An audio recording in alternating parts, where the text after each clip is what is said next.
La meva professora de català m'ha posat un examen del neologisme, el préstec i la precisió lèxica. No m'entenc de res. Vaig a cridar a la meva germana. Germana! Què passa? Que no entenc els préstecs. Mira, els préstecs són paraules que, per culpa de la globalització de la història, han hagut d'adaptar-se a la nostra llengua, el català. I el neologisme? Això ja no ho sé. Li hauràs de demanar al teu germà gran. Germà gran! Hola? Hola. A veure, que no entenc els neologismes. Pues són molt fàcils, són com els préstecs que t'ha dit la teva germana, però són paraules que van no existir en el català.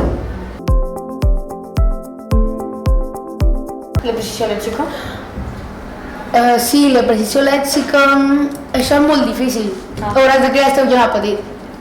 Germà petit! Digues. Que no entenc la precisió lèxica.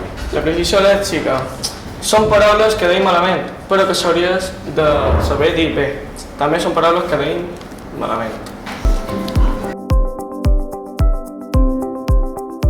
Orella oïda i de llonces. Que empleem quan no sabem, quan es desconeix el lèxic que hem d'usar. Gràcies per escoltar.